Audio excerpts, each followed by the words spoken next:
Amid the golden glow of Babylon's walls, where the hanging gardens danced under the desert breeze and the rivers whispered secrets among ancient stones, stood the throne of Belshazzar.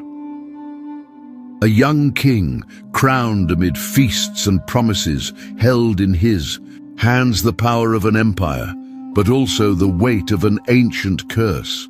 His crown sparkled, but behind the walls, shadows moved, whispered betrayals, broken alliances, a kingdom on the brink of the abyss. What really happened on that fateful night, when the goblets overflowed with wine, and the palace walls came to life with mysterious words? Who was Belshazzar, beyond the title of king? A tyrant blinded by pride, or merely a pawn in the hands of fate? What if I told you that Belshazzar's fall wasn't just a political accident, but the fulfillment of a forgotten prophecy? A dark echo of words written centuries earlier by men of faith and fear. Why did the invisible hands appear? Why could the wise men not interpret them? And what is history still hiding about Babylon's final night? Get ready to discover what no one ever told you. Subscribe to the channel, like this video, and share it so more people can learn the secrets of the scriptures. Let's uncover the hidden truth behind Belshazzar's astounding story together. The throne of gold and blood. The palace hall shimmered with gold, gemstones embedded in the walls, and sumptuous tapestries hanging from the high ceiling.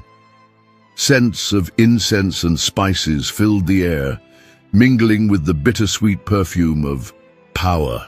Tall columns carved with scenes of past conquests cast long shadows under the flickering lamplight. At the center of it all, seated on a throne of sculpted lions, was Belshazzar. His eyes, dark as polished obsidian, scanned the hall with a mix of arrogance and insecurity. The crown of Babylon, heavy and adorned with rubies, seemed a crushing burden upon his head. Beside him, generals and nobles bowed, murmuring words of obedience, but Belshazzar knew their smiles hid sharp teeth. The young heir had not arrived there through glorious conquests, but through the absence of his father, Nabonidus, exiled in Tema, seeking alliances with the Arabs. Babylon, weakened, was now a minefield of intrigue. Priests of Marduk whispered about Belshazzar's legitimacy, while military leaders exchanged silent glances, weighing the cost of loyalty. A growing murmur rose as emissaries from distant provinces approached, bringing tributes, silver vessels, embroidered fabrics, rare spices. But Belshazzar barely noticed the offerings. His mind was consumed by absences. Where was General Ugbaru, whose loyalty was uncertain? What schemes were the priests of Ishtar plotting, offended by the young king's coldness? The throne, gleaming, seemed a golden trap. Belshazzar remembered the days when he saw his grandfather, Nebuchadnezzar, rule with an iron hand, his voice thundering through the marble corridors. Now, he was the one at the center, but the voices around him whispered like serpents. An officer stepped forward, eyes downcast, voice cautious. "Great King, the Persians are on the move. Reports indicate advances to the west, and there are rumors that Cyrus is preparing a siege." The words, though expected, fell like a blade upon Belshazzar's heart. Fear was a poison running through Babylon's veins, but he could not let it show. "Let them come," he replied with a half-smile of disdain. "Babylon has never fallen, and it won't fall under my command." His tone was firm, but his gaze searched the faces around him. Approval, faith, or perhaps a glimmer of doubt. And there it was, in the eyes of the Marduk priest, a silent gleam of contempt. In the generals, a faint hesitation. In the crowd, the tension of a divided people. Belshazzar raised his hand, commanding silence. His signet ring gleamed in the light, but his voice sounded weaker than he wished. Babylon is the queen of nations. Its walls are high, its gates are of bronze. Let Cyrus challenge the gods of Babylon, and may he be crushed under the fury of our armies." A restrained cheer echoed, but it was a hollow acclamation. The king noticed. Every word spoken, every gesture was like throwing coins into the wind. The sound of bells in the courtyard caught his attention. Priests arrived in procession carrying idols of gold and silver, the silent images of Babylonian gods that once inspired fear. They stopped before Belshazzar, eyes downcast, offering ritual blessings. But he knew they were empty words. The faith that once sustained Babylon was cracked, like the ancient walls corroded by time. Belshazzar leaned slightly, but within him a fire burned. He didn't want to be just another jewel-adorned king. He wanted to be remembered, feared, invincible. The gold of Babylon gleamed around him, but he felt the chill of solitude. That night in his private chamber, Belshazzar paced restlessly, thoughts swirling like dark clouds.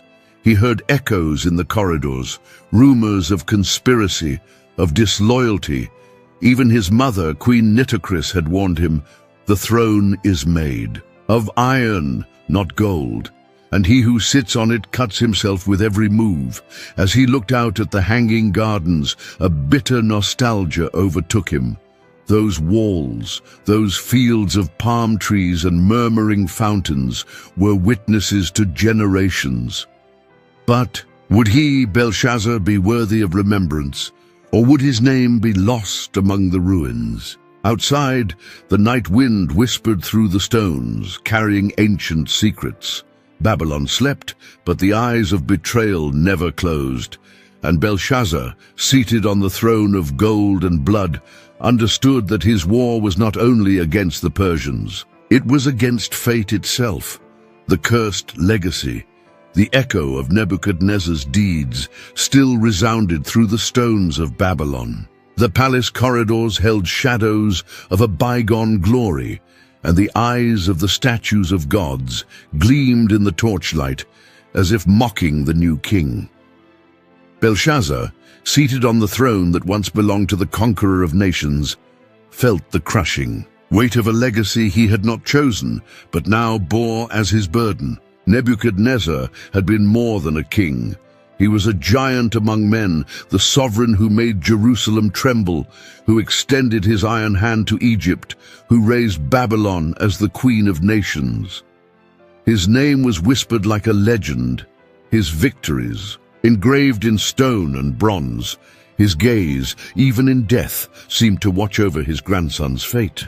But for Belshazzar, his grandfather's memory was a troubling ghost. He walked the halls filled with statues of winged bulls, hearing nobles murmur behind embroidered robes.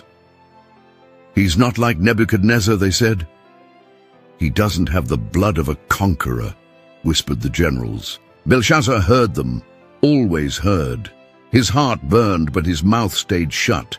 In the temple of Marduk, priests averted their gaze as he passed, offering cold smiles, broken murmurs.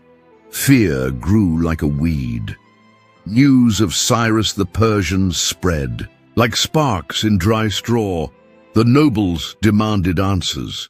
General Gobryas, with a grave expression, presented reports of military movements in the west. Belshazzar listened, but with each word his mind was dragged backward to the crushing weight of being the grandson of a king who had dreamed of golden statues and ruled empires. Expectations were a prison. It wasn't enough to be king. He had to be Nebuchadnezzar. He had to be more than a man. He had to be a legend. In his audience hall, Belshazzar paced in circles, footsteps echoing on the marble floor. The generals glanced sideways, scribes kept their eyes down, and the priests remained still, like shadows. Where were the gods when my grandfather lost? His sanity? Belshazzar asked, his voice sharp as a blade. Silence was the answer. He stopped before a carved mural. Nebuchadnezzar, in a proud pose, hands raised, surrounded by lions and warriors. It was the image of an empire at its peak, an empire now creaking under the weight of decay. The young king sighed, a heavy breath filled with anguish. He felt the weight of the walls, the gates, the streets filled with voices, the caravans that came from afar, all expecting the impossible from him. At dusk, he climbed to the terrace. The hot wind blew, bringing the scent of spices, but also the sound of drums, the lament of flutes, the murmur of a restless city. Below, the market buzzed. Artisans, merchants, soldiers all looked toward the palace like a distant idol, expecting the young king to be more than a name, expecting him to be Nebuchadnezzar reborn. But Belshazzar knew he was not his grandfather. He was only a man afraid, surrounded by faces hiding invisible daggers. On a stifling night, alone in his chambers, he looked into a polished bronze mirror. The eyes staring back were those of a divided man, a king adorned in gold, but with a soul corroded by doubt. He touched the crown on his head, and for a moment it seemed as heavy as a mountain. Outside, the city pulsed, but for Belshazzar it was only a distant echo. The high walls, the bronze gates, the temples filled with gods, all seemed fragile in the face of the coming storm. His father's words, Nabonidus's, echoed as a whisper in his memory. Power is a blade. Use it, or it will cut your flesh. Belshazzar closed his eyes, feeling the weight of the invisible blade hanging over his head. The legacy of Nebuchadnezzar was a burning flame, but he didn't know if he could carry the fire without being consumed. Outside, the city's drums continued to beat, marking the rhythm of a Babylon that did not know it stood at the edge of the end. And Belshazzar, alone on the golden throne, heard each beat as the drum roll of an imminent judgment. If you haven't already, take this moment to subscribe to the channel, like this video, and share it with your friends. This is essential for us to keep bringing you content like this. Let's return to our story. The writing on the wall. Daniel 5:5. Music echoed loudly in the palace hall. The clinking of goblets, muffled laughter, the sound of instruments resonating between the stone columns. The air was heavy with wine and arrogance. At that banquet, Belshazzar felt invincible, intoxicated not just by the drink, but by the power he believed he held. The tables were lined with dishes full of meat, dried fruits, and honey cakes. Women danced among the nobles, their veils fluttering to the rhythm of the music, while military officers leaned in, exchanging words full of secrets and suspicious glances. At the center of it all stood Belshazzar, his eyes gleaming with pride and scorn. His royal purple robe trailed across the floor, the gold-embroidered edges catching the torchlight. The ring on his finger, encrusted with precious stones, sparkled as he gestured, summoning the servants with an impatient wave. "Bring the vessels," he ordered, his voice sharp as a blade in the stuffy air. "The sacred vessels from Jerusalem." A heavy silence fell over the hall for a moment. The servants hesitated, eyes wide, but no one dared question the king. They left, their hurried footsteps echoing like war drums. Soon after, they returned, carrying the gold and silver goblets and vessels, relics taken from the temple in Jerusalem by Nebuchadnezzar, the conqueror who had shaken the holy city. Sacred objects, now profaned for the pleasure of a king drunk on arrogance. Belshazzar took a goblet in his hands, raising it before the crowd. "Let us drink," he cried, his voice ringing between the columns. "Let us drink to the glory of the gods of Babylon!" The nobles shouted, raised their goblets and laughed loudly. The wine poured into thirsty mouths, dripped down beards and garments. Women danced more wildly, and the musicians sped up the tempo, as if trying to drown out a dark foreboding beginning to spread. Belshazzar, laughing, toasted to the gods of gold, silver, bronze, iron, wood, and stone. His voice echoed, defiant, as the priests of Marduk watched him with cold eyes, not daring to intervene. But then the air changed. It was as if a cold breeze sliced through the heat of the celebration. The torches flickered, the music faltered, the laughter faded into disjointed murmurs. And there, before everyone, a hand appeared. A hand, suspended in the air, without body, without face, without sound. Just a presence that froze the blood in everyone's veins. The long, pale fingers began to write on the plaster wall, flaming letters appearing like fire on stone. Many, many, Tekel, Parsim. The hall went silent. The dancers stopped. The musicians let their instruments fall from their hands. Belshazzar, frozen, stared at the writing, his eyes wide, his face paling like wax. His knees trembled, his hands searched for support on the table. And the wine spilled, flowing like blood across the floor. His heart pounded erratically, a hammer striking blows inside his chest. What is this?" he whispered, his voice broken and barely audible. All eyes followed the movement of the invisible fingers, writing slowly, each letter glowing like molten iron. When the hand stopped, it vanished as mysteriously as it had appeared. The silence became unbearable. The sound of wine dripping too. The floor seemed deafening. Belshazzar took a deep breath, eyes fixed on the wall. Terror swept across the faces of the guests, now crowding together, recoiling as if the floor were about to give way. The wise men were hastily summoned. Magicians, enchanters, astrologers, all rushed in, tripping over their robes laden with amulets and books. They approached, looked at the flaming words, but none dared say what they meant. Belshazzar, the crown askew on his head, stood up with difficulty, eyes fixed on a distant point, as if his soul had been ripped from his chest. The sound of the feast had died. Only silence and fear now reigned in the king's hall. Many, many Tekel Parsim, words of fire, words of judgment. And Belshazzar before them knew that gold and power could not save him from that sealed sentence. The wine and the blood. The air in the hall felt suffocating. The echoes of the desecration, sacred goblets raised in scorn, laughter mocking the heavens, still vibrated on the walls. But now they were just poisoned memories. The wine, spilled on the silk carpets, flowed like blood, mingling with whispers. Heavy with fear, Belshazzar felt the weight of every eye fixed on him.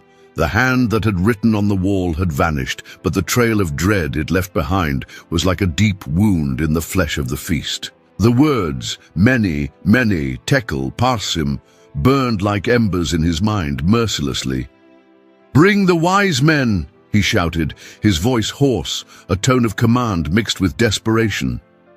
Men in heavy robes, with amulets and tablets hanging from their belts, rushed into the hall, faces marked by uncertainty. Astrologers, enchanters, scribes, they all came, summoned by the king's call. Their eyes were evasive, their hands trembled, fingers flipping through scrolls and clay tablets as if trying to grasp some hidden answer in the stars. Belshazzar stared at them, his gaze sharp, breathing labored. Every second without an answer was a dagger pressed to his throat.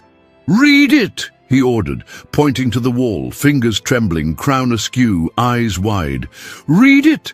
Explain what is written." But the wise men remained still, paralyzed like cracked clay statues, their voices whispered, but no clear sound emerged. One dared to mumble, It's an ancient language, my lord, but I do not understand." Belshazzar struck the table with his clenched fist, knocking over goblets and plates. The wine spread like sacrilegious blood, staining robes and carpets. "Cowards, useless," his voice echoed, full of rage and fear. The women cowered, The nobles exchanged glances, and even the generals, hardened by war, lowered their heads, feeling the weight of silence like an omen of death. In the corner of the room, the priests of Marduk stood still, eyes hidden in the shadows, whispering prayers that no longer brought peace. They too were afraid. The blood of ancient prophets, silenced over generations, seemed to cry out from the ground, demanding justice for the pride of kings. The hall, once lit by torches and music, was now overtaken by cold. The night wind hissed through the cracks like an invisible voice condemning. Belshazzar staggered, his face pale, gaze lost.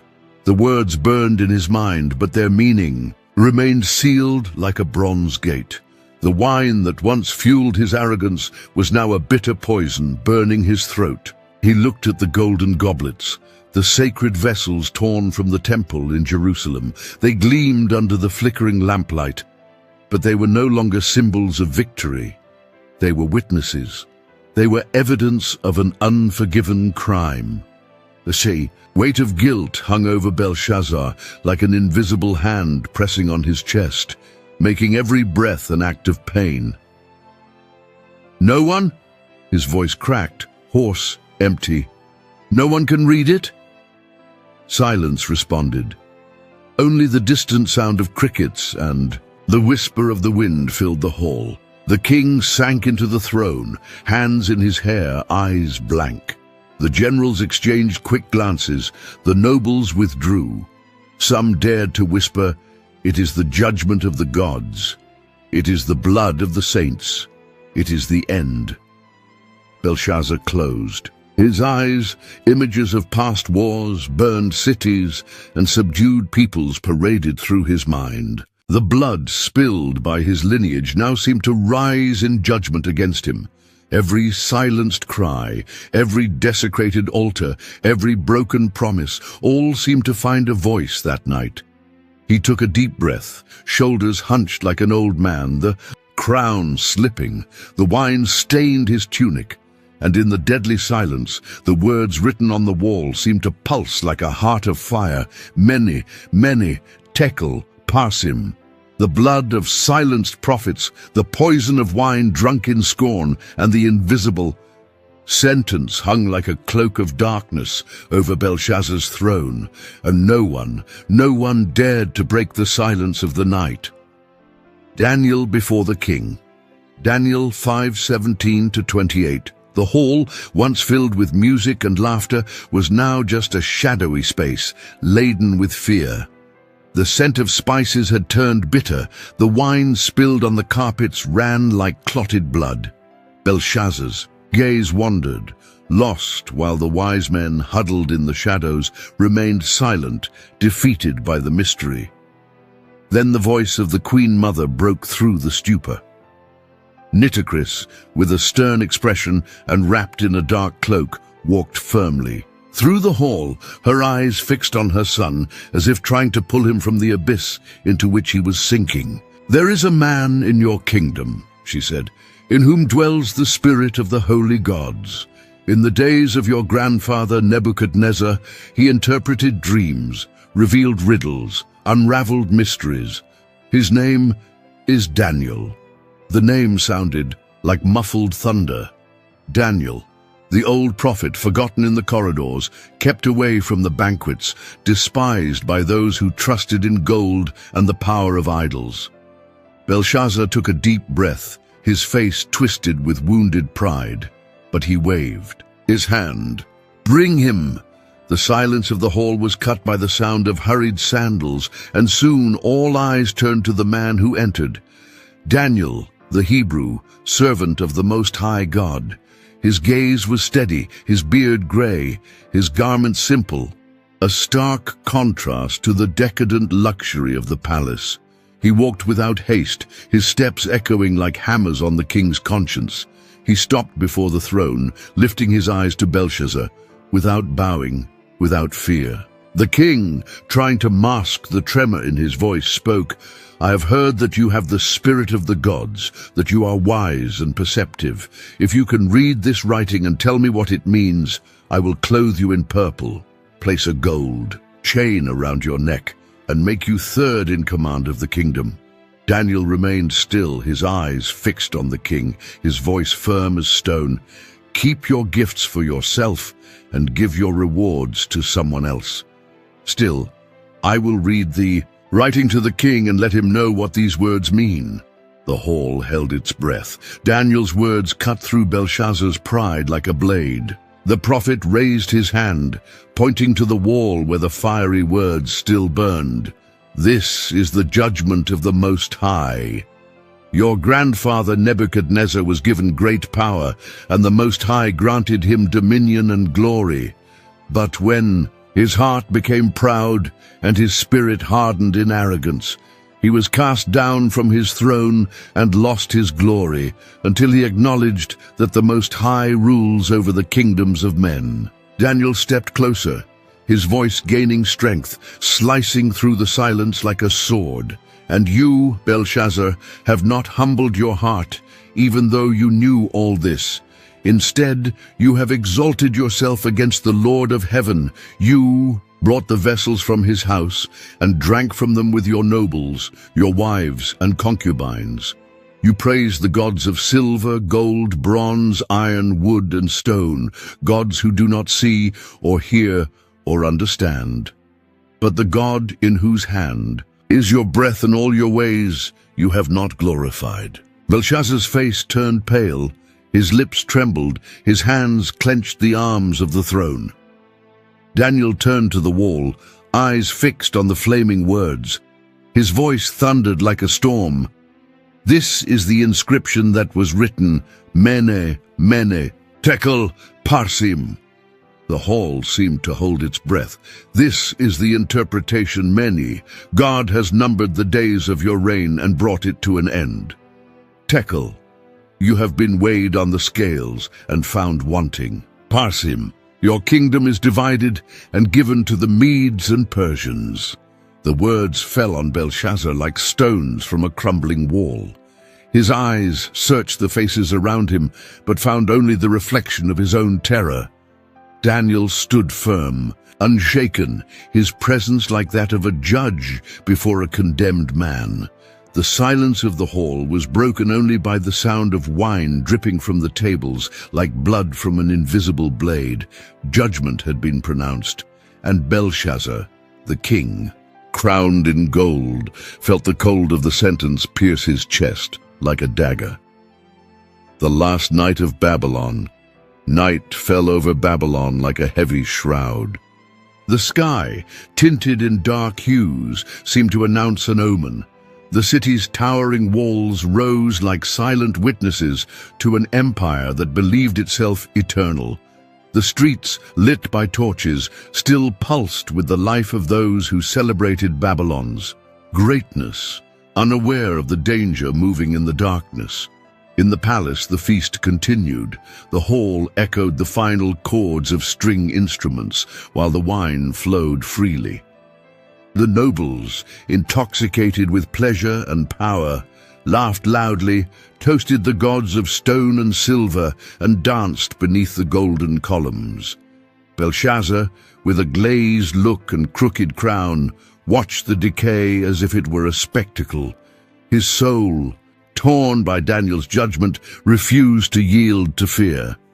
"Babylon is invincible," he shouted, raising his goblet, his eyes red as embers. "Let the Persians come. No wall shall be breached. No gate shall be opened." His words echoed, but even the cries of acclamation seemed faint before the growing silence that spread like an invisible mist. Far off, along the banks of the Euphrates, Cyrus's army moved like a living shadow. The river's waters had been diverted, a bold feat of engineering and strategy. The riverbed, now dry, became a secret road, open beneath the city's walls. The Persian soldiers advanced silently, their feet treading the damp clay, swords gleaming under the starlight. No one in Babylon noticed. The city, trusting in its colossal walls and the river that cut through it like a vital artery, slumbered in arrogance. The guards, dulled by wine and a false sense of security, neglected the gates. Belshazzar, seated on his throne, felt the weight of silence increase. Daniel's words pounded in his mind. Mene, Mene, Tekel, Parsim. The sentence written on the wall now seemed engraved in his own heart. He looked around. His nobles' faces were pale, their goblets half empty, their laughter forced. The wine that once symbolized celebration was now poison. A whisper crossed the hall. A servant entered, breathless, his face pale as the moon. He knelt, voice trembling. "My lord, there are reports of movement in the riverbed, the men, shadows walking." Belshazzar's blood ran cold. His trembling hand spilled wine over the throne, staining the gold with dark red that looked like blood. "Guards!" he roared, his voice faltering. "Close the gates! Reinforce the walls!" But it was too late. On the banks of the Euphrates, the Persian warriors were already climbing the secret access points. The bronze gates, once protectors of the city, were left unguarded, opened by the negligence of a reckless feast. The sound of hurried steps echoed in the palace corridors. Distant cries began to rise, like thunder announcing a storm. Belshazzar stood, his face contorted in fear, the crown falling from his head and rolling across the floor. The nobles' eyes widened, the women screamed, the musicians dropped their instruments. The sword of justice cut through the night. Daniel, in his quiet chamber, prayed. His eyes were closed, but his soul saw clearly. Babylon had been weighed and found wanting. In the hall, Belshazzar breathed heavily, hand resting on the throne, as the doors burst open and the metallic sound of swords drew near.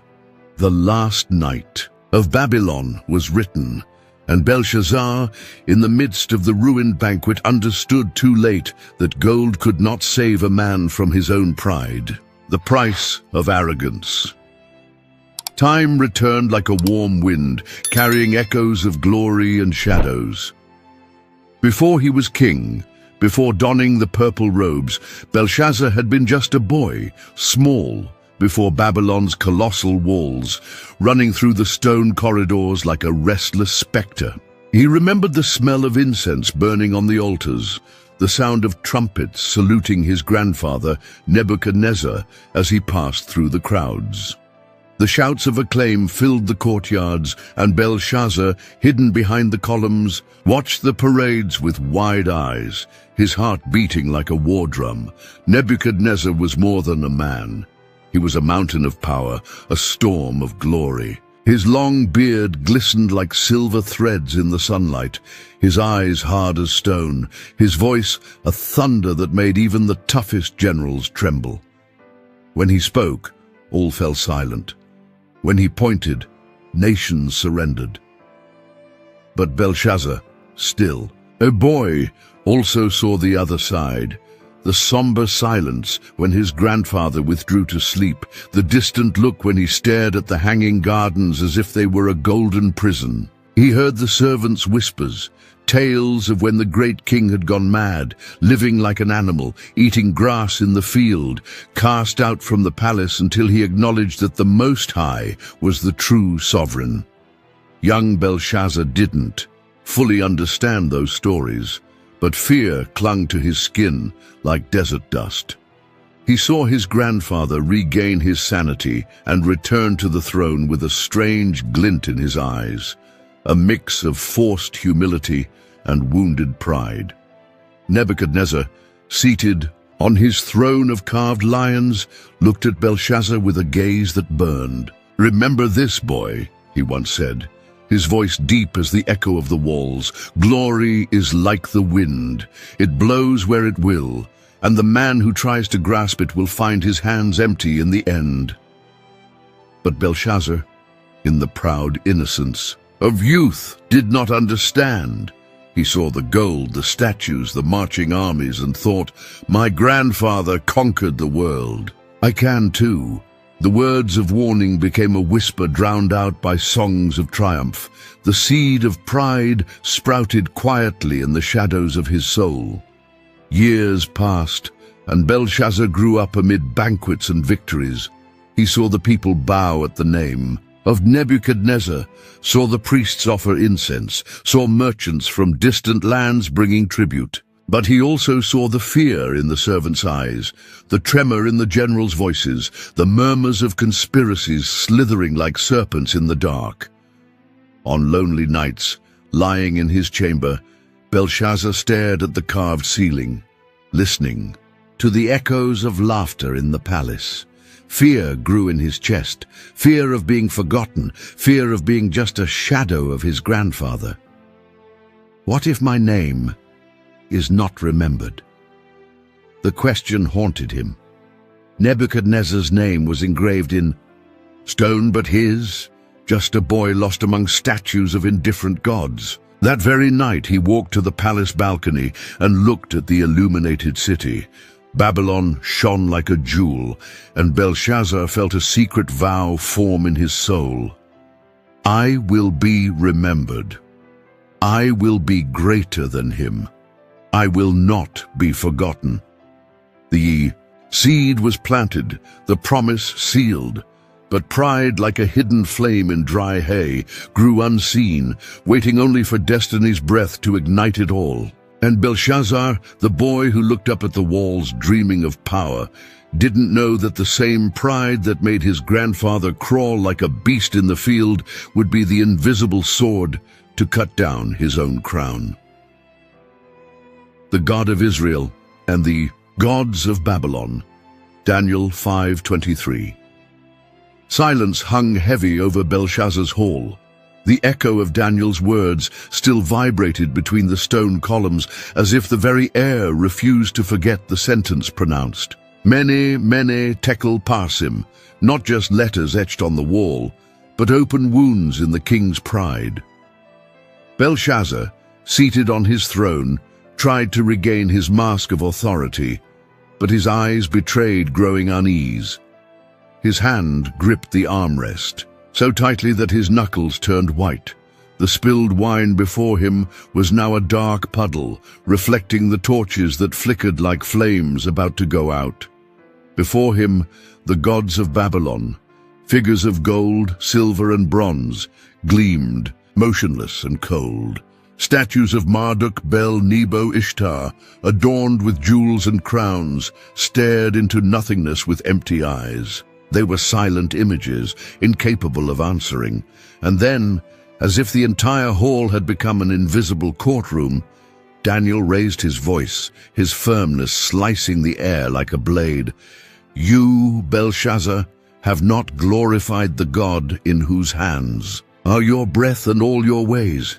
Instead, you have praised the gods of silver and gold, of bronze, iron, wood, and stone, which neither see nor hear nor understand. The words resounded like muffled thunder. The nobles' faces froze. The concubines stepped back. The priests averted their eyes, fearful that the heavens themselves might open. Belshazzar felt a chill run down his spine. It was as if an invisible presence hovered over him, watching, weighing, measuring. Something beyond human sight, something no wall of Babylon could contain. He looked at the gods around him.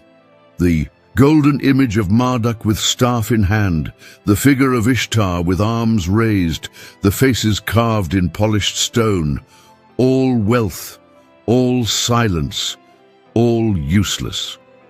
Where were these gods when the hand appeared? The question struck his mind like a hammer, but Belshazzar refused to yield. I am the king of Babylon, he muttered through clenched teeth, as if swallowing poison to convince himself. I command the armies, the walls, the waters. But the voice in his soul whispered louder. And who commands your breath, O a king? The hall seemed to shrink. The golden gleam of the statues now blinded, and the weight of something unseen pressed on Belshazzar's shoulders like an invisible hand. Daniel stood still, his eyes firm as if looking through the king, as if seeing not just the man before him, but the judgment written in the lines of his life. Belshazzar tried to rise, but his legs failed.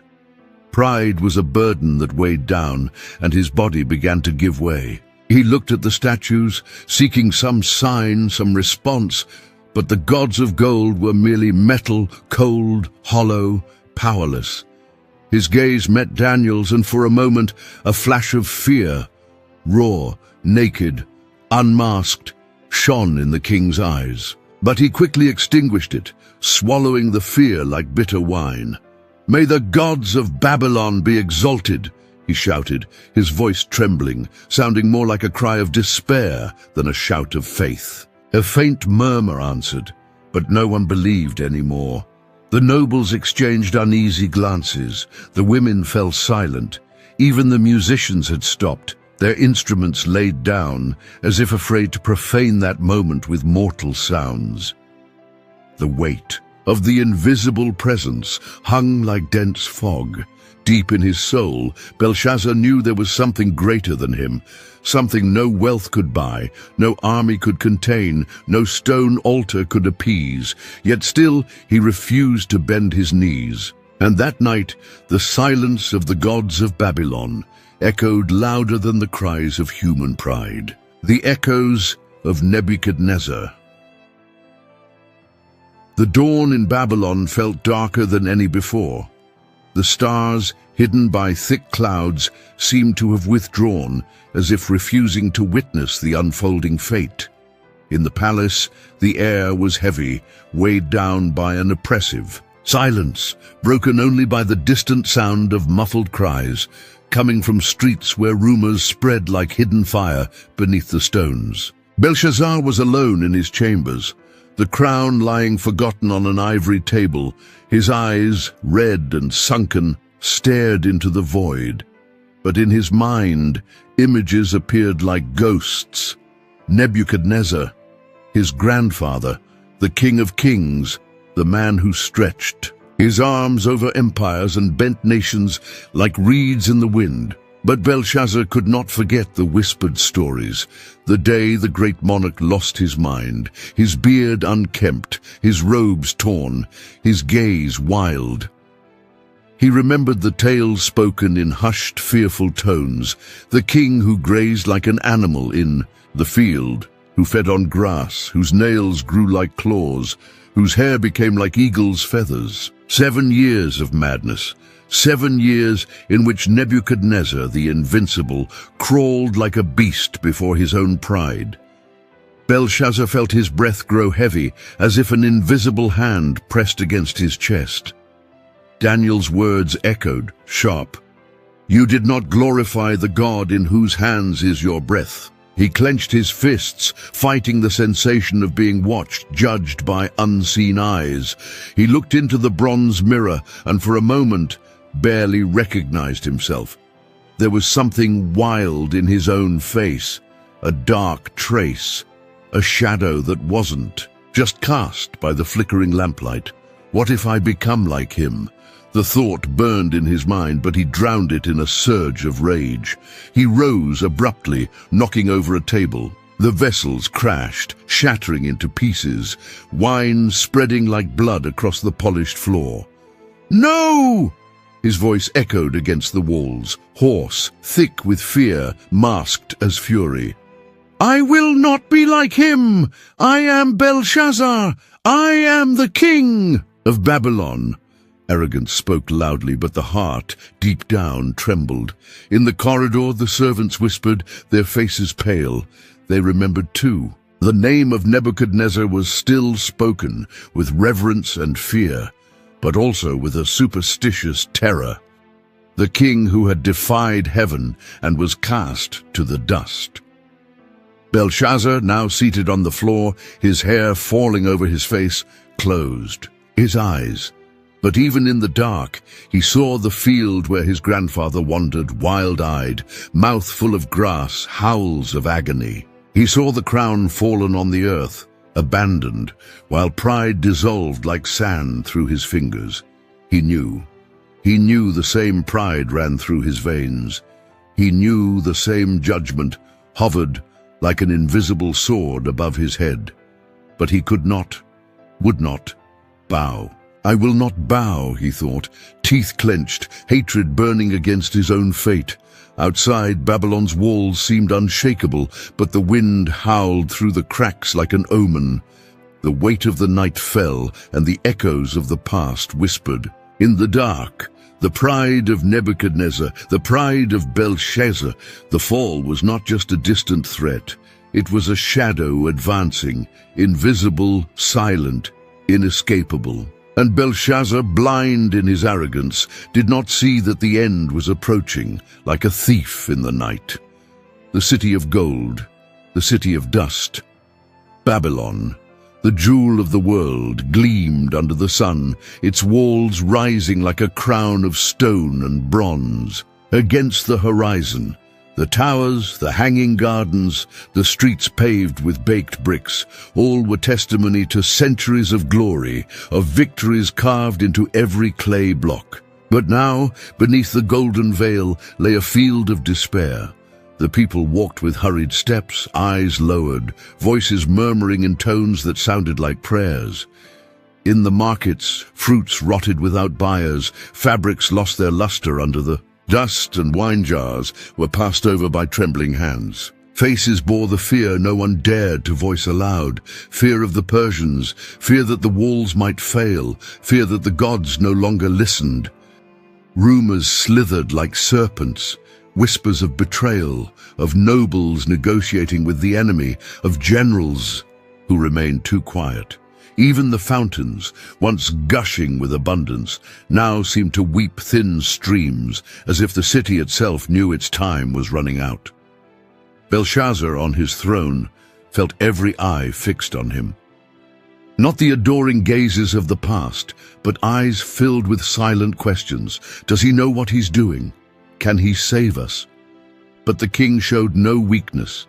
His voice still rang firm when ordering the gates reinforced, when summoning priests for sacrifices, when swearing before the nobles that Babylon would never fall. We have the highest walls, the strongest gates, the river to protect us. Let the Persians try. They will die at the gates of great Babylon. The words were fire on his lips, but ashes in his heart. Each night Belshazzar awoke with a start, cold sweat soaking his sheets, distant footsteps blending with the pounding of his heart. In the dark, he saw faces, those of his own generals, their eyes dull, mouths too silent. He saw the silhouettes of priests moving like shadows, their murmurs growing quieter, less certain. He felt the city crumbling in his hands like dry sand. There were moments when he stood on the terrace and looked at the walls, the baked bricks, the cuneiform inscriptions, the names of past kings engraved like eternal promises. But the wind blew, lifting dust, and he knew, even stone wears away with time. The nobles came to him offering tense smiles, empty promises, but their eyes betrayed their fear. A silence was growing, the silence of betrayal hanging over the palace like dense fog. Messengers arrived with news. Cyrus is near. The armies are advancing through the riverbed. The western fortresses have fallen. Each word was an invisible nail driven into Belshazzar's pride. He refused to accept it. "Babylon will not fall," he shouted once, his voice echoing through the empty hall like a lonely thunder no one listened to anymore. But inside him, a doubt grew, fed by the whispers of the court, the averted gazes, the heavy silence filling the palace corridors. And while the gold still gleamed under the torches, dust gathered in the corners, the dust of broken promises, cracked walls, and silent gods. Belshazzar, caught between pride and dread, felt the empire slipping through his fingers. Babylon, the city of gold, was becoming a city of dust, and the shadow of the fall was already stretching over it, silent, relentless. The banquet of the fall. The torches burned more intensely that night, casting distorted shadows across the golden columns of the grand hall. The sound of instruments filled the air. But there was a dissonance, a hidden noise beneath the festive notes, an echo of despair, an invisible drumbeat announcing the end. Belshazzar had ordered the greatest banquet of his reign. 1,000 nobles were invited, along with women, concubines, and priests. The long tables, laden with delicacies, displayed ripe fruits, roasted meats, spiced breads, and pitchers of wine pouring their contents like rivers of blood. The scent of spices mingled with the smell of incense burned before the silver and gold idols. The hall gleamed, but the joy was a thin veil stretched over an abyss. The king, with a crooked crown on his head and a heavy robe on his shoulders, forced a smile. His eyes, red and sunken, betrayed his unease. He raised the goblet, trying to suppress the tremor in his hand. "Babylon lives!" he proclaimed, and the echoes were lost among the columns, muffled by the sound of the harps. The nobles raised their goblets, laughed loudly, but the laughter sounded forced, brittle. Each toast was a sword strike against hope. "Bring more wine, more music," Belshazzar commanded, as if words could stifle fear. The dancers twirled, their fine garments floating like veils of smoke, but even their smiles seemed empty, their eyes dull like cracked glass. The musicians played louder, trying to overcome the invisible silence that hovered over the hall. And in the midst of the feast, Belshazzar's gaze wandered. He saw the faces of the generals, pale, tense, sweat beading on their foreheads. He saw the priests chanting mechanically before the idols. He saw the servants carrying the goblets, trembling hands, downcast eyes, as if awaiting the moment to flee. But he ignored it all. He had to ignore it. If he stopped now, everything would collapse. The wine, once sweet, burned in his throat. Each sip seemed acidic, mixed with the bitter taste of fear. Daniel's words still echoed in his mind, throbbing like open wounds. Many, many tekel parsim. He tried to drown them in wine, but they rose, flaming, cutting through the music, eclipsing the laughter. "Let us drink," he insisted, raising the goblet again, to the gods of Babylon, to the eternal city. But his voice broke at the end, cracked like stone under a hammer blow. In the corner of the hall, an old noble murmured to another softly, "Wine cannot erase destiny." Belshazzar noticed the movement, and his eyes shone with rage, but also with fear. He stood up abruptly, arms outstretched as if trying to grasp his own destiny. "I am the king of Babylon," he shouted, his voice echoing but sounding like a hollow call in the desert. No one responded. The music faltered, the dancers slowed their pace, and the hall seemed to hold its breath. Outside, in the darkness, a muffled thunder seemed to roar. In the distance, or was it the sound of advancing armies? Belshazzar stopped, eyes wide, as if he could hear the sound. The wine trembled in his goblet, drops trickling down the gleaming metal. The laughter died. The banquet continued, but now it was a macabre theater, a dance on a blade about to cut, and in Belshazzar's gaze, between arrogance and dread, there was the silent certainty. Babylon was no longer invincible. The muffled thunder, like a portent, advanced, and no one knew if it was the sky speaking or Cyrus's armies marching unseen, bringing the end. The Queen's Tears. Daniel 5:10-12. The hall was engulfed in suffocating gloom. The torches burned, but their flames flickered, casting shadows that danced like specters on the columns. The banquet continued in a forced march, pale faces, faded smiles, like ill-fitting masks hiding terror. Then she entered.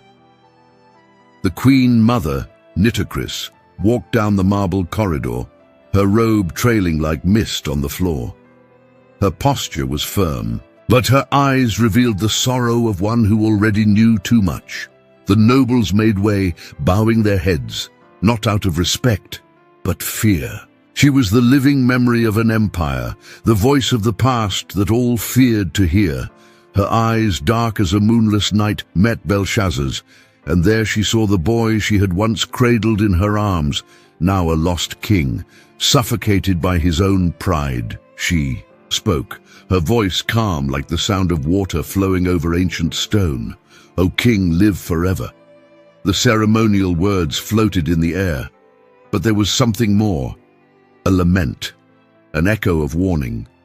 "There is a man in your kingdom," she continued, "in whom is the spirit of the holy gods. In the days of your grandfather, Nebuchadnezzar, he was called upon to interpret dreams, to reveal mysteries, to decipher what the wise could not. His name is Daniel."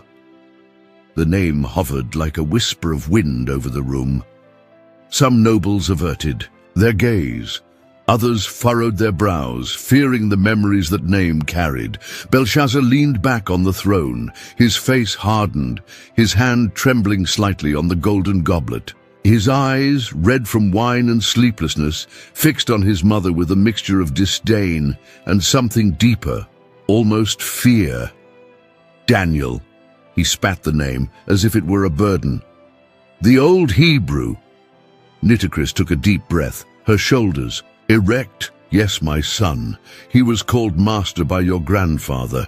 He revealed the secrets of heaven when no one else could. He is a servant of the Most High God, the same who raises and brings down kings." The hall fell silent, as if the mere mention of that name carried enough weight to crush everyone's pride. But Belshazzar did not yield. "I need no old prophets or foreign gods." His voice rose, but there was a crack in it, a hidden tremor. "I am the king of Babylon. The gods of gold and silver are on my side." Nitocris stepped closer, and a tear shone on her wrinkled face, a trace of deep pain that even time could not erase. Her trembling hand rose, as if it could reach her son's heart. "Listen to me, Belshazzar."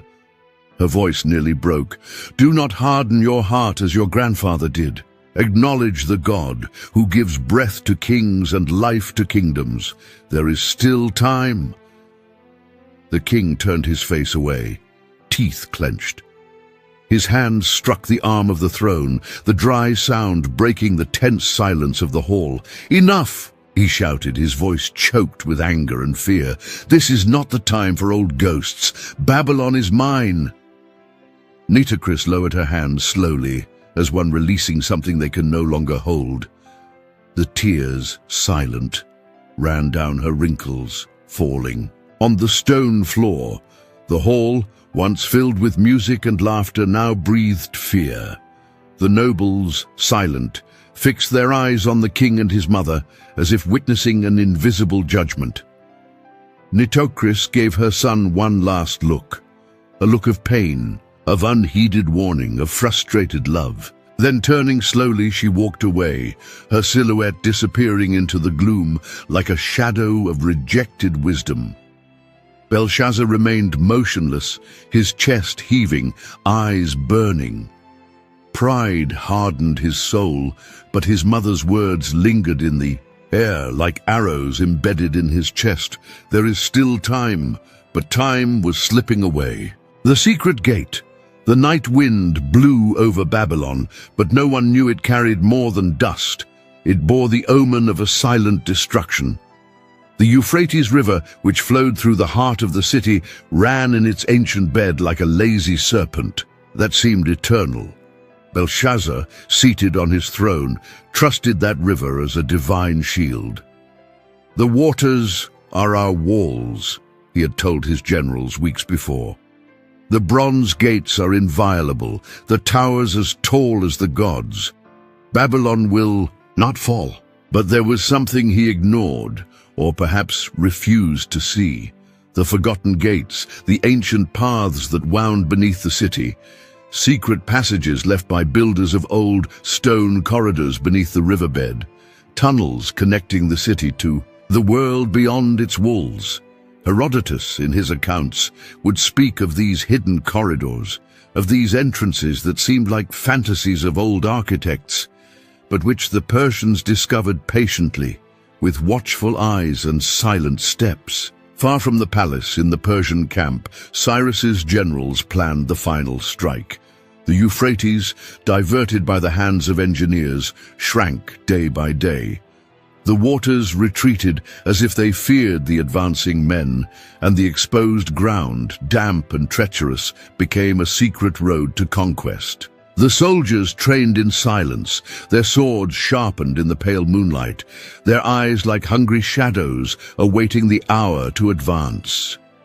Within the walls, the people murmured, but their words died in the air, stifled by fear and the king's arrogance. Belshazzar walked the marble corridors, his gaze proud, his steps dragging the weight of a pride that did not know it was his sentence. "Babylon shall never be taken," he repeated, like a spell cast against fate itself. But there were signs, the servants whispered, reports of noises from the ground, of men moving in the shadows, of whispered voices, where there had once been silence. One guard, pale as death, approached one night, breath ragged.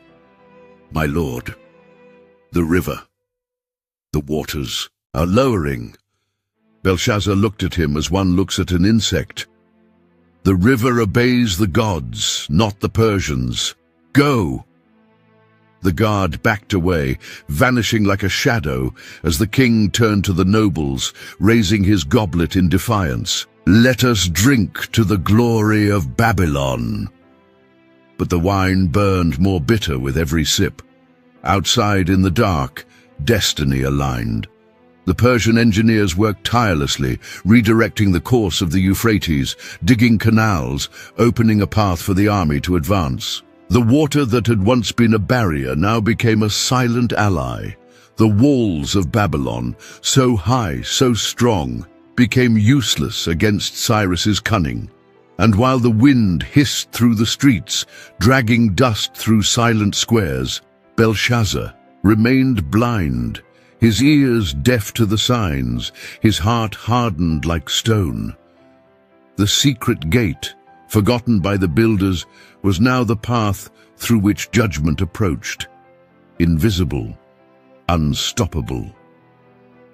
And the city of gold, gleaming under the stars, did not know that the night had already been marked as its last. The night everything changed.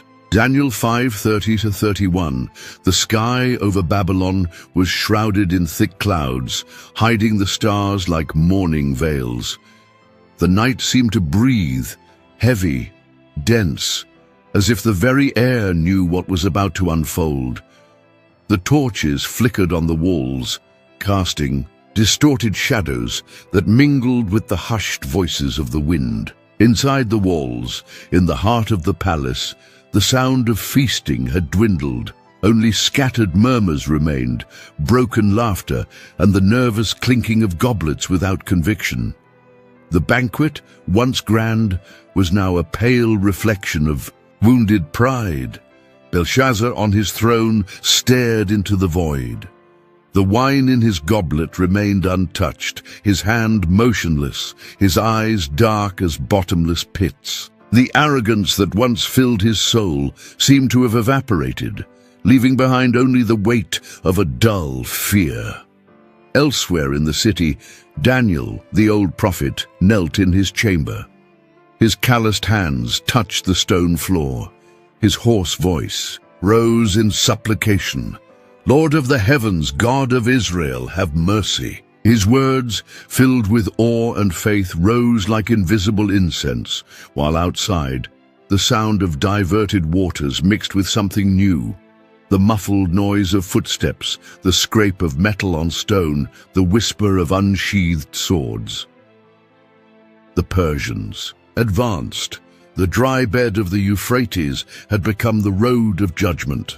Armed men, shadows in the mist, slipped through the hidden passages beneath the city. The sound was nearly imperceptible, but growing, like the growl of a beast about to strike. Babylon's guards, drunk on wine and confidence, failed to notice. The walls, so high, could not stop the enemy crawling beneath their feet. Inside, the hall, Belshazzar began to hear. At first he thought it was the wind, then a distant whisper. But then came the screams, the clash of steel, the sound of blades slicing flesh, the dull thud of bodies falling. The king rose, staggering, his face pale as marble. "What is that?" His voice came out hoarse, nearly a whisper. No one answered. The nobles exchanged desperate glances. The women shrank back. The dancers, motionless, trembled like leaves in the wind. Another scream, closer now. Then the unmistakable sound of doors being forced, wood splintering under pressure, the muffled roar of men at war. Belshazzar backed away, his uneven steps echoing on the stone floor. The hall, once filled with light and music, now felt like a decorated tomb. Daniel, still kneeling, closed his eyes. He knew. The hand that had written on the wall now wielded the sword. The time for warnings had passed. "Lord," he murmured, the words breaking into tears, "may your name be glorified, even in the midst of judgment." In the palace, chaos erupted. Guards ran, shouting orders, but disorder already reigned. The inner gates were breached, the sound of hurried steps, of clinking armor, of dying men filled the corridors. Belshazzar tried to raise his voice, "Defend the king! Defend the palace!" But his words were swallowed by the sound of fate approaching. The echo of Daniel's words, "Mene, mene, tekel, parsim," vibrated in the king's mind like a sentence etched in stone. Babylon's walls still stood. The gold still gleamed under the torches. But the most powerful empire in the world teetered on the brink of collapse, and neither the king's pride nor his amassed wealth could stop the hand of judgment that now fell like a blade upon Babylon's neck. The night, so dark, seemed to whisper the end, and Belshazzar, on the throne that was no longer his, understood too late that human power is dust before the breath of the Most High. The weight of the crown. Long before the fall, before the sentence was written on the wall, there was a boy in the stone corridors of Babylon, bearing the name of his father and the legacy of a grandfather who seemed like an unreachable shadow. Belshazzar, still young, walked through the hanging gardens, his hands brushing the damp leaves, his eyes lost in the golden walls that encircled the city. He was the son of Nabonidus, the king who distanced himself more and more from the throne, immersed in foreign alliances and in his devotion to the goddess Sin, leaving Babylon in the care of others, and the grandson of Nebuchadnezzar, the legendary conqueror who had etched his name into stone and into the fear of men. Belshazzar grew up among whispers. He heard the servants speak of a grandfather who had lost his sanity, who grazed like an animal in the field, who lived 7 years as a beast before being restored to the throne. He heard the generals whisper of victorious campaigns, but also of tyranny that had left deep scars. Once as a child, he was brought before his grandfather, who, in one of his final public appearances, seemed less a king and more a prophet consumed by memories of invisible judgment. Nebuchadnezzar, eyes distant, placed a heavy hand on Belshazzar's head and said in a hoarse voice, "The throne is like burning iron, boy. The crown burns more than it shines." Belshazzar didn't understand. How could he? He saw the gold, the halls, the banquets. He saw the crowds bowing, the armies marching, the tributes arriving from distant lands. Power seemed like a jewel to be seized, not a burden to be feared. Nabonidus, his father, was another enigma. Colder, more calculating, he taught him that alliances were currency, that gods were instruments, that true power was survival, even if it meant sacrificing traditions.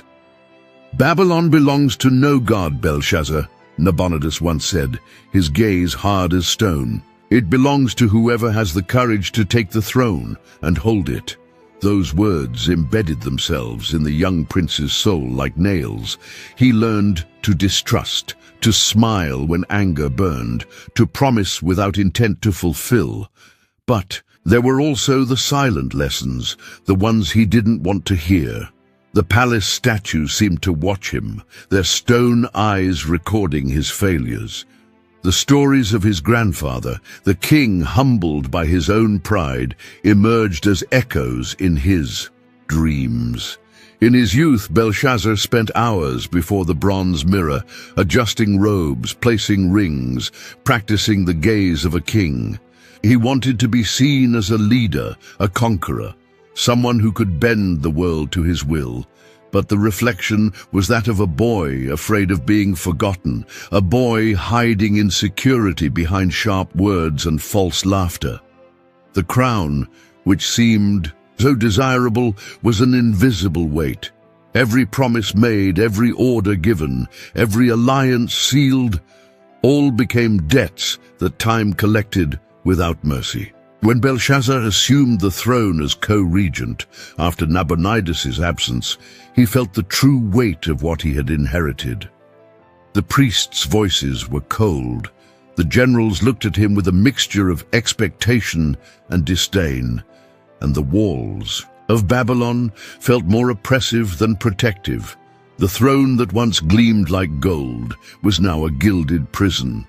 The young king realized, too late, that the crown was not a treasure to be flaunted, but a yoke that crushed the shoulders. And ambition, planted like poison since childhood, now took root, fed by pride and blindness. Belshazzar bore the weight of the crown, but did not know it was his own pride that bent his back, paving the way for ruin. Pride before the fall.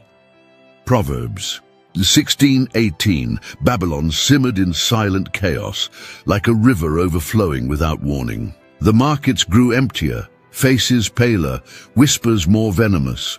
But in the heart of the palace, among columns carved with tales of ancient glories, Belshazzar remained blind.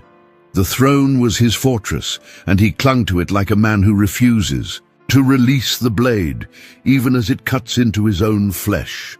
His voice still rang through the halls, commanding banquets, demanding sacrifices to gods of gold and silver, proclaiming his own greatness while the world around him crumbled. "Babylon shall never fall," he repeated, as if casting a spell against fate itself. His counselors, once eager to listen, now averted their gaze. His generals, hardened by years of war, exchanged silent looks, words dying on their lips. There was hesitation in the corridors, an uneasy pause whenever the king's name was spoken. Even his own family pulled away. Nitocris, the queen mother, was rarely seen. The wives and concubines, once adorned in gold, now remained silent, their faces hidden by veils. Belshazzar's hall, once alive with music and celebration, was now a chamber of echoes, where voices became murmurs and applause sounded hollow. But Belshazzar did not hear. He did not want to hear. He defied everything: the counsel of the elders, Daniel's warnings, the rumors of betrayal, even the invisible whispers of destiny itself. "I am the king of Babylon," he roared one night, his voice echoing among the columns. "The gods uphold me, the gold protects me, the people obey me." But the gods did not respond. The gold did not silence the whispers. The people obeyed out of fear, not loyalty. And the city sank. The plazas, once bustling with merchants and foreigners, now looked deserted.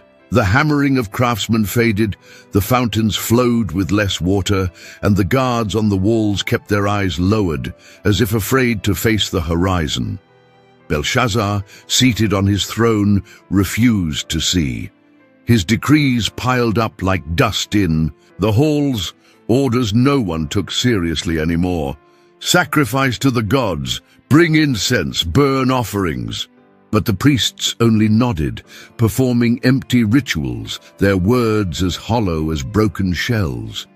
Pride was the invisible cord tightening around him. Daniel, when summoned, had spoken plainly. "You have been weighed in the balance and found wanting." But Belshazzar laughed, mocked, rejected. Now even with distant screams, even with whispers of the Persians drawing near, he remained like a bronze statue, unmoved, untouched in his own illusion. Pride goes before destruction, and a haughty spirit before a fall. Those words, inscribed in ancient scrolls, hovered invisibly over the throne like an unspoken prophecy, felt in the very air. Belshazzar did not see that he was alone, did not see that his generals were silent because they had lost faith, did not see that his counselors whispered escape plans, did not see that even the stone gods on their altars seemed to turn their faces from what was coming. Babylon, once gleaming like gold in the sun, now breathed like a wounded beast. And at the center of it all, the king, consumed by his own pride, did not see that his throne was a throne of ashes. The silence grew. Fate approached, invisible, inevitable, and Belshazzar, the king who defied the gods, remained blind until the very end. The final warning. Daniel 5:22-23. The hall was shrouded in oppressive gloom. The torches burned low, casting restless shadows on the carved walls. The air was thick, heavy with incense smoke and the sweet, sour scent of spilled wine. The banquet, once a spectacle of excess, had become a stage of tension where laughter had died and every glance was a sharpened blade. At the center of it all, Belshazzar, clad in heavy robes and a crooked crown, kept a proud posture, but sweat trickled down his neck, and his hand trembled slightly, gripping the golden goblet as if it were the last anchor of his kingship. Then Daniel entered. The old prophet moved through the hall with steady steps, his face as serene as stone, his eyes filled with a silent light that seemed to pierce through time itself. His simple robes contrasted with the luxury around him, but it was he who commanded. The scene, not through gold, but through truth. The murmurs ceased. All eyes turned to the meeting between king and prophet, as if destiny itself held its breath between them. Belshazzar lifted his chin, forcing a scornful smile. His eyes glinted, not with reverence, but with silent fury, a wounded pride refusing to yield. "So, the old servant of the God of the Hebrews returns to my hall." His voice was harsh, laced with irony. "Have you come to curse me, Daniel? To spread fear with your words?" Daniel remained still, his eyes locked onto Belshazzar's like sharpened blades. His voice rang firm and clear, like thunder held back. "O King Belshazzar, you knew all this." The hall trembled in silence. "You knew," he repeated, his voice cold as the night wind, "that your grandfather Nebuchadnezzar was humbled by the Most High. He was cast down from the throne, lived like an animal, until he acknowledged that the God of heaven rules over the kingdoms of men and gives them to whom he pleases." Belshazzar clenched his fists, eyes flashing, but said nothing. Daniel stepped forward, his voice now cutting like a blade. "And yet you did not humble your heart. Instead, you exalted yourself against the Lord of heaven. You brought the vessels from his house and drank from them, you, your nobles, your wives, and your concubines. You praised the gods of silver and gold, of bronze, iron, wood, and stone, which do not see or hear or understand." The silence was a suffocating shroud over the hall. "But the God in whose hand is your breath and all your ways, you did not glorify him."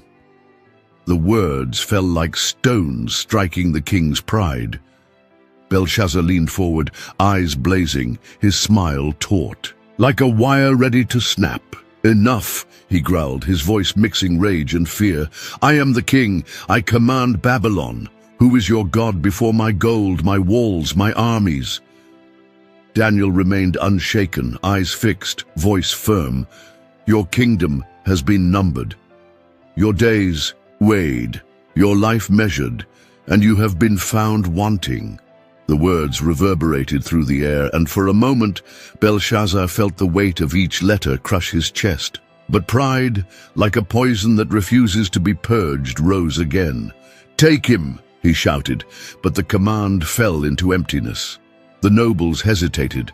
The guards froze, as if time itself had paused to hear the sound of judgment. Daniel cast one last look at the king, not of hatred, but of sorrow. He turned and walked away in silence while the hall filled with hushed murmurs. Belshazzar remained, chest heaving, eyes burning, heart pounding like a war drum ready to break.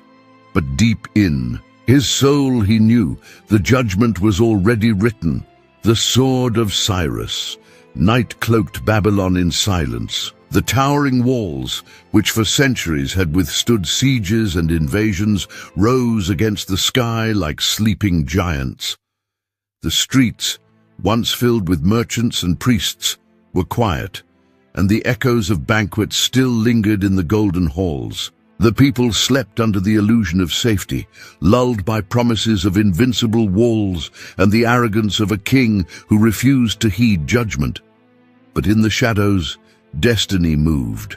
Far off, along the banks of the Euphrates, Cyrus's army advanced. The Persians, wrapped in dark cloaks, stepped cautiously along the dry riverbed, now diverted by hidden channels. The waters, once Babylon's living shield, had been tamed by Cyrus's engineers, transformed into muddy trails leading the conquerors into the sleeping city. The sound of their steps was muffled, but relentless. The soft clink of unsheathed swords, the faint gleam of blades in the moonlight, every movement carried the precision of a justice that could not be stopped. Cyrus, the Persian king, was not at the front, but his will hovered over the men like a silent command. The sword of justice, invisible, hovered over Babylon, ready to fall. Inside the palace, Belshazzar still held his goblet of wine, his gaze distant. His red eyes watched the shadows on the walls as if searching for answers that would not come. The music had ceased, the laughter was gone, and the silence was so dense that even the distant clink of armor sounded like muffled thunder. The guards, unprepared, did not hear the approaching footsteps. The gates, which should have been shut, remained open, forgotten in the arrogance of those who believed they were untouchable. Then it happened. The roar of swords tore through. The night like sudden thunder. Screams echoed, first distant, then closer, rising in a wave of terror. The sound of steel on steel, of flesh being cut, of men falling, of doors being broken down, filled the golden corridors. The Persian army cut through the night like lightning. Inside the hall, Belshazzar trembled. The goblet slipped from his hand, wine spilling like blood across the marble floor. He stood abruptly, eyes wide, heart pounding out of rhythm. "What is this?" he shouted, but no one answered. The sounds of battle grew louder, closer, breaking in. The nobles, pale, looked to the king, but there were no more orders to give. Fear took every face, and the once mighty walls seemed to crumble under the weight of fate. Daniel, kneeling in his chamber, heard the cries, but his soul was at peace. He knew judgment had come. The hall's doors burst open, armed men entered, eyes focused, swords raised. The gleam of the blades reflected off golden columns, golden vessels, fine garments now stained with dread. Belshazzar screamed, but the sound was drowned by the clash of weapons, the cry of battle, the roar of justice finally claiming its prey. Babylon, which for so long reigned as queen among nations, now fell, not by brute force, but by the invisible fault of a pride that refused to yield. Cyrus's blade cut through the night, and the roar of war echoed through the palace corridors, like the sound of a sealed sentence. If this video is speaking to you, subscribe to the channel, like it, and share it with someone who needs to hear this message. Together, we can reach even more hearts. Now let us return to our narrative. The Last Banquet. Daniel 5:30. Titiwo. Hall still pulsed under the weight of the music, but it sounded like a muffled lament. The instruments, once vibrant, were now distorted echoes, trying to cover the increasingly close sounds. The clinking of armor, muffled screams, the crashing of forced doors. Belshazzar, with a disheveled robe and wine-reddened eyes, remained on the throne like a trembling statue, trying to maintain the illusion of control. His hand clutched the golden goblet, but the liquid ran down his fingers, staining the purple robe like a blood he refused to see. "Keep playing!" he shouted, his voice hoarse, broken. "Keep playing, Babylon will not fall." The words echoed, but the musicians hesitated, exchanging nervous glances, their hands trembling over the strings. The nobles, pale, stared at the king, but no one moved. Some exchanged glances, quietly assessing the exits, while others clung to their goblets like castaways, to wreckage. Outside, the roar of the invasion intensified. The sound of doors giving way, the clash of swords, the cry of fallen men, all grew like a dark tide engulfing the city. Belshazzar stood with difficulty, his body swaying, eyes inflamed with pride and fear. His voice filled with fury cut the air. "Defend the king! Defend the throne!" But no one moved. The generals, motionless, their eyes dull, knew the battle was lost. The priests, silent, retreated into the shadows, their chants extinguished like flames snuffed out by wind. The hall doors shuddered under the impact of the invaders. The sound of splintering wood mixed with the crackle of torches, the heavy breathing of the few who still believed in resisting. Belshazzar stumbled to the front of the hall, dragging his feet, gaze blurred, but his chest raised as if defying his own sentence. "Babylon will not fall," he cried one last time, but the phrase dissolved into the final crash. The doors were broken down, and the roar of battle surged in like thunder. Persian soldiers, covered in dust and sweat, stormed in with swords drawn. Belshazzar's eyes met theirs, not as a king ready to yield, but as a man refusing to bow to the very end. A blade sliced the air. The goblet fell, rolling across the marble, stained with wine and blood. The silence that followed was deeper than any battle cry. Babylon had fallen. Belshazzar's pride, drunk on wine and blindness, had fallen with him. And on the cold palace floor, the king who had defied the God of heaven lay without a crown, without glory, without fanfare. The last banquet was over, and Babylon, the golden city, fell silent under the weight of its fall. The death of the king. The cold floor of Babylon's hall, where once wine flowed like rivers of pleasure, was now stained with the silent blood of its fall. The body of Belshazzar, sprawled across the marble, was just one among many lying beneath the Persian blade. The crown, fallen from his head, had rolled a few steps away, lost among the wreckage, like ownerless gold. Death came quickly. A sword pierced his chest, cutting through purple robes and the pride that cloaked him. There were no heroic speeches, no cries of resistance, only the dry sound of the blow, the final gasp of a man who refused to see the signs. The invaders advanced methodically, silently. They passed among the corpses without haste, scavenging the golden corridors like vultures over the carcass of a dead empire. Babylon's gold, its vessels, its jewels, its treasures accumulated for generations, now belonged to another kingdom, another crown, another name. There was no mourning. No voice rose in lament for the fallen king. No servant threw themselves. Upon the body, no wife tore her garments in despair. The name Belshazzar, once chanted in feasts and banquets, faded like dust in the wind. The nobles, once flatterers, hid in corners, hands raised in surrender, eyes lowered before the conquerors. The concubines cowered beneath veils, jewels glinting against the terror in their eyes.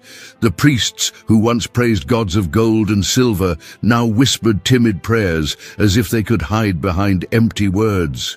Cyrus, the Persian, was not present to see the fall, but his will was fulfilled in every raised sword, every opened gate, every yielded glance. The judgment sealed in Daniel's words was now reality, and no royal decree could reverse what had been determined by the Most High.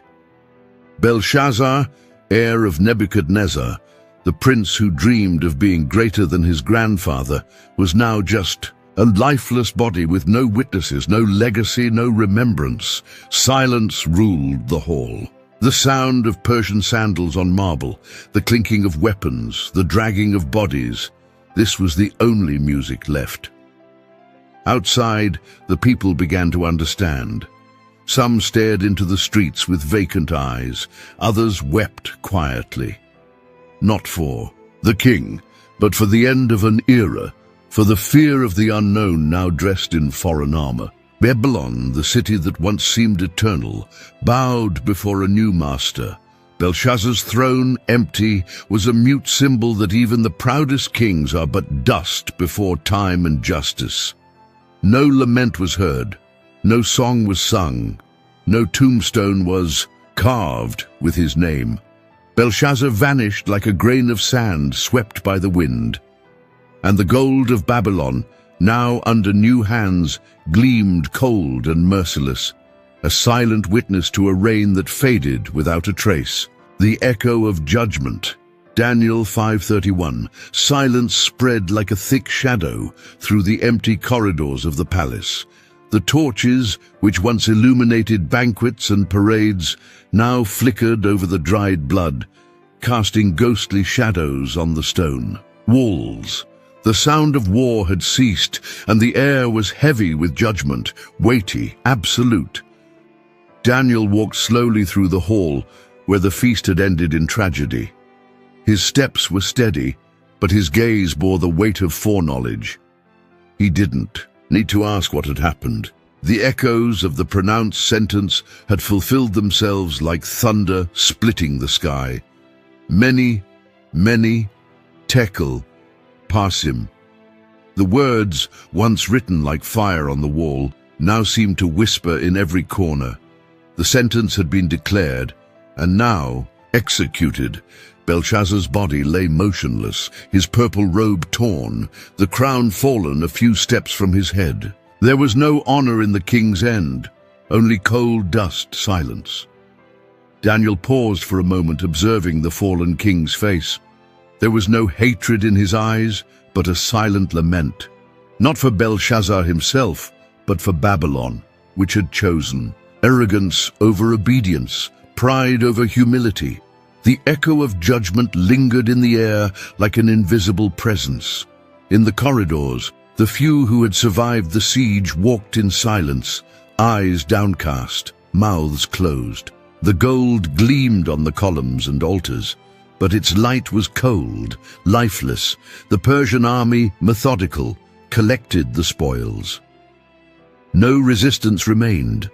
The city, once so full of life and ambition, was now just an empty stage, a monument to human vanity. Daniel exited the hall, his steps echoing on the stones. Outside, the sky began to lighten. The dawn of a new era rose over Babylon's walls, not a time of glory, but a time of fulfilled judgment. He walked to the palace entrance, where the doors, once closed in defiance, now stood wide open, as if the city itself had surrendered to the inevitable. Daniel stopped, raised his eyes to the sky, and whispered, his voice barely audible, "The Most High rules over the kingdoms of men." The words vanished into the wind, but their echo lingered, engraved like an invisible seal over the ruins of pride. Belshazzar had fallen, and Babylon, the great Babylon, had become just a name among the rubble. The echo of judgment remained, the legacy of ashes. The wind blew through Babylon's empty streets, lifting the dust from the squares and cracked walls. The bronze gates, once symbols of unbreakable power, now stood ajar, rusted by abandonment and defeat. The ashes of bonfires, looted houses, and desecrated temples mixed with the city's dust, like a silent lament for all that had been lost. The people walked silently among the debris, pale faces, vacant eyes. They whispered among themselves, as if fearing that the very air carried the judgment that had fallen upon the king. Belshazzar, they said in barely audible tones. He dared to defy the God of heaven. Some remembered the banquets, the laughter, the arrogant orders, the sacred cups raised as trophies of scorn. Others recalled the heavy silence that preceded the attack, the mysterious hand that wrote the sentence, the king's vacant stare when blood stained the throne. But the memories, like dissipating smoke, began to fade. Belshazzar's name, once echoed through the streets like that of a god, was now just a whisper carried by the wind, lost among the ruins.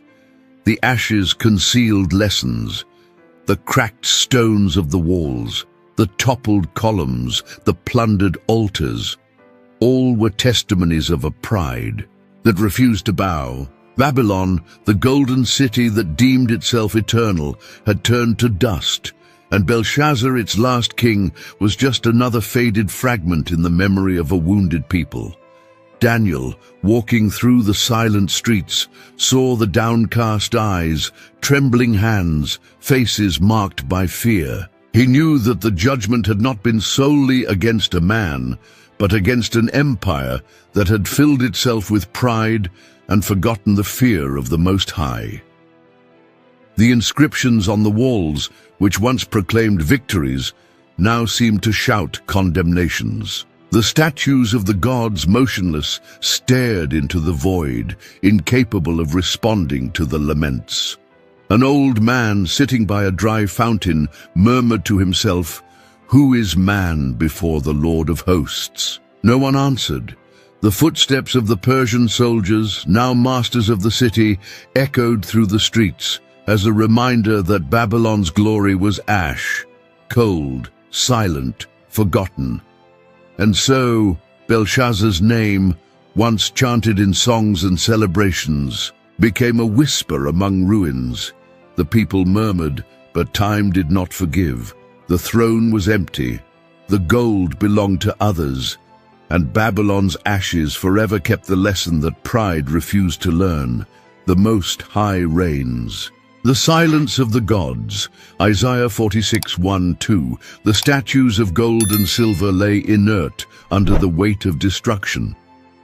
The gods of Babylon, once worshipped with incense and songs, were now mere immobile figures, with stone eyes that saw nothing and metal mouths that spoke nothing. Marduk, Bel, Nebo, all names once whispered in reverence, now echoed hollow, drowned by the sound of ruin. In the plundered temples, the altars were shattered, the sacred vessels scattered on the floor like trophies of a bitter victory. Priests hid in the shadows, their murmured prayers dissolving into the air, unanswered, powerless.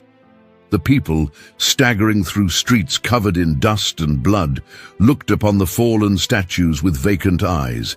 They awaited a sign, an intervention, a miracle, but the gods, silent, remained motionless, mute before the roar of war, powerless before Cyrus's sword.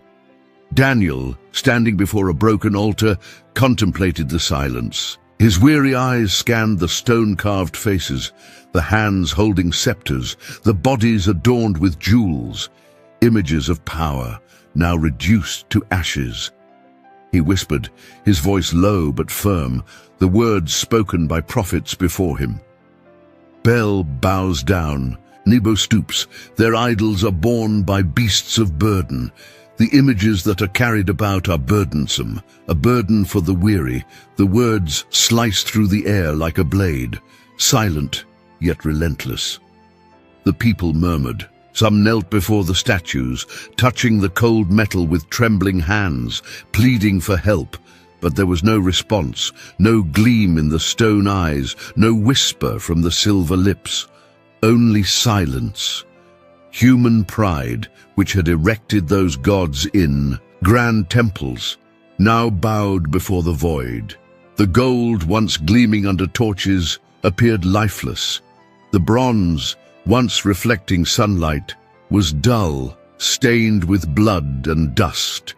And the name of Belshazzar, the king who trusted in gods that neither see nor hear nor respond, was now a lament lost in the wind. The silence of the gods was a testimony. They had not defended their throne, had not protected their city, had not extended a hand to halt judgment. For there is only one God who hears, who sees, who responds, the living God, the Most High, before whom kingdoms bow and idols crumble. Babylon, once proclaiming its glory, was now a field of ashes, and the gods of gold and silver, motionless on their broken pedestals, were mute witnesses that human pride eventually yields to the sovereignty of the Lord. The silence of the gods echoed louder than the cries of battle, and Daniel, standing among the ruins, knew judgment had spoken. The twilight of Babylon, the sun, descended over Babylon's walls, tinting the sky with golden and red hues, as if the very firmament mourned the end of an era. The stones, warmed by the heat of 1,000 summers, were now cold and silent. The wind blew through deserted streets, lifting dust among the remnants of an empire that for centuries had been deemed eternal. Silence was the city's new language. The bronze gates, once closed with arrogance, stood open like exposed wounds. The watchtowers, where sentinels had raised spears in defiance, were now empty shadows, lifeless. The plazas, once stages for celebrations and parades, were abandoned, marked by the footprints of foreign armies. The people, what remained of them, walked slowly, eyes downcast, faces marked by dust and fear. They murmured stories of a king who had risen against the Most High, of a throne that had challenged heaven, and of a sentence written by an invisible hand that no army could prevent. Daniel, standing in the shadow of a ruined temple, contemplated the scene. His heart bore a profound weight, not of surprise, but of reverence. He knew it wasn't just Babylon that had fallen, but the pride of an entire empire that had refused to acknowledge the dominion of the living God. The words of judgment, etched in silence, now became lessons for those who would come after. Power is fleeting, gold corrodes, walls crumble, but judgment is eternal. The name of Belshazzar, once sung in songs and engraved on stone columns, began to fade like a footprint erased by the wind. No song celebrated him, no monument was erected in his memory. His reign, sustained by pride and wine, was now merely a whisper lost among the ashes. The sun touched the horizon, and shadows stretched over the city. The last lights reflected on fallen idols, plundered altars, stones inscribed with past glories. But the true throne, invisible, eternal, remained unshaken. Daniel closed his eyes, whispering to himself, "The Most High reigns over the kingdoms of men." The wind replied, whispering among the debris, carrying the stories afar to the ears of kings, yet to come, so they might learn that every crown is a burden, and all pride is a snare that strangles. Babylon slept, no longer as the queen of nations, but as a stone tomb. And thus, in the twilight, the lesson remained. Power fades, gold disintegrates, but judgment endures, forever inscribed in the pages of history. The sun set, and with it, the last flame of an empire that believed itself eternal.